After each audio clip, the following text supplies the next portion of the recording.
Why was the Civil War the first modern war? You moved troops by railroad. They used Gatling guns, which were guns that you fed bullets on a thing and you cranked it around, and it was like an automatic gun almost, okay, rapid fire. Union soldiers and most Southerners had rifles that used bullets. You didn't have to do shot and powder anymore. They did a little bit of trench warfare, but not trenches like we think of World War I, but they dug in trenches and then had a day battle, and then they picked up and went away. Pardon me? Telegraph? The telegraph was used to signal where battles would be, where soldiers needed to be. The cavalry was important for scouting, like positions, that kind of thing. I don't know how much they've been used. I'm not a military historian, so I couldn't tell you how much they've been used in prior wars. Any others? Okay. King Cotton's role in the Civil War. Well, Southerners hoped it would bring Britain into the war on their side.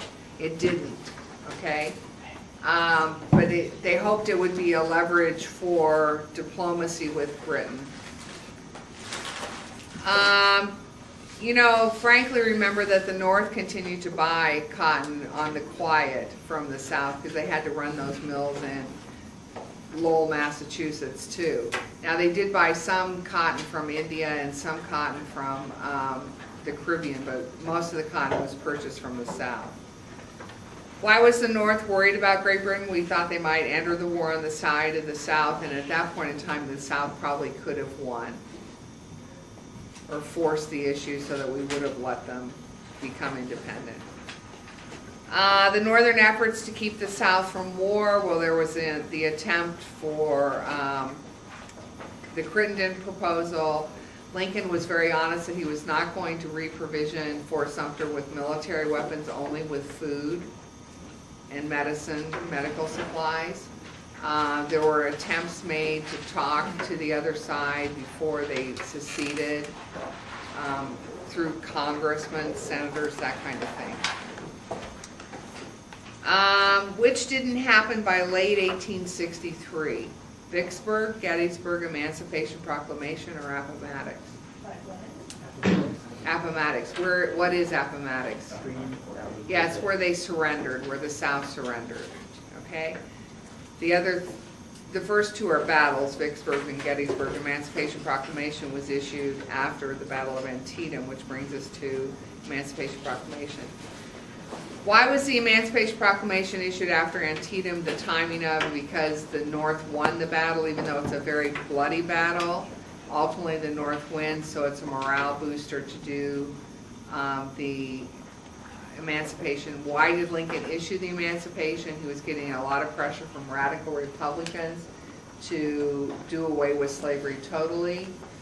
What does the Emancipation Proclamation do slavery-wise? It gets rid of slavery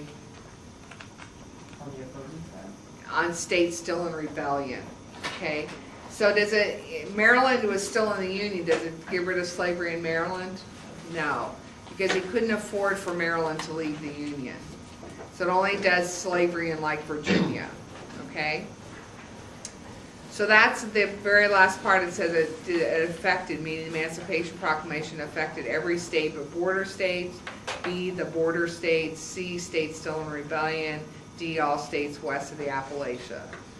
Okay, it would be states still in rebellion. Gettysburg, the battle, what they've asked about before is that this is the one and only time the South went on the offensive. They invaded the North because Gettysburg's in Pennsylvania. The big mistake, of course, is that Lee took the valleys and let the North occupy the hills.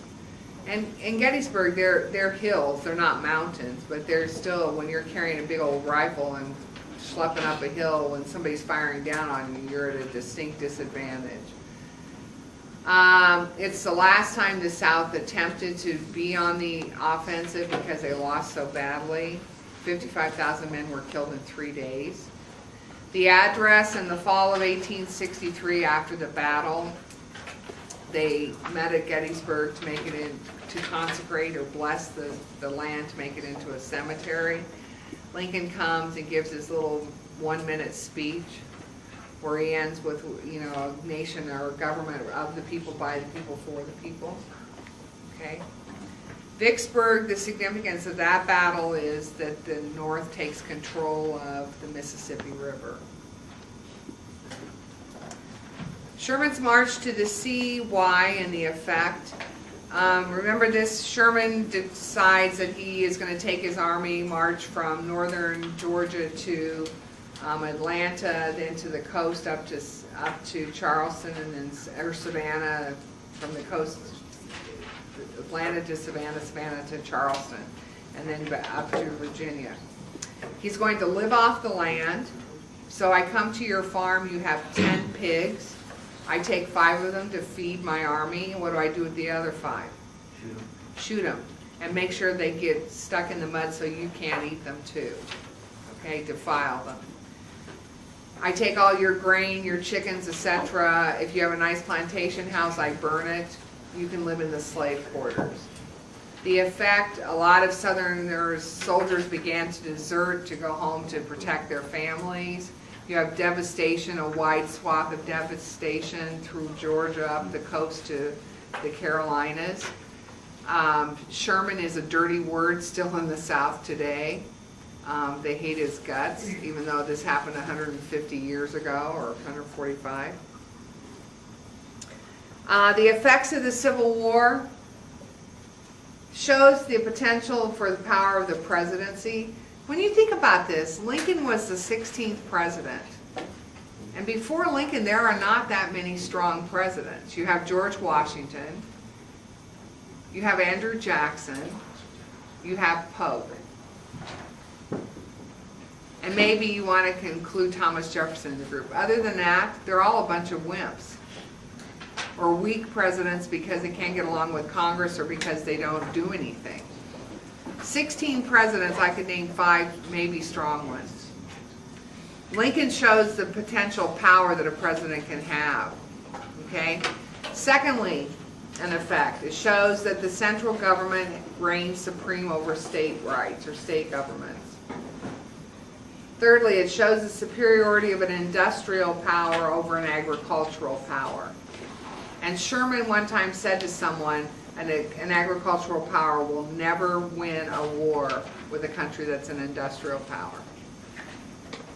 Okay? Role of women during the war, mostly nursing. Prior to the Civil War, it was not considered seemly for a woman to nurse a man who wasn't her own family. Suddenly, we begin the modern profession of nursing with this war due to the work of a lady named Clara Barton. Okay? You have a few examples of women fighting in this war. They dressed up like men and pretended they were men, but they're few and far between. Role of African Americans during the war. Frederick Douglass had to fight to get them to be part of the Union Army. They fought in segregated units. The Army wanted to use them as labor. They fought to fight, and they fought with great honor. They were paid less. The South issued a decree that any black soldier, Union soldier, or white officer who commanded black troops was caught, they would be hanged or killed on the spot. And there are several instances where not officers, but black soldiers were captured by Southern troops and lynched. But that didn't stop them.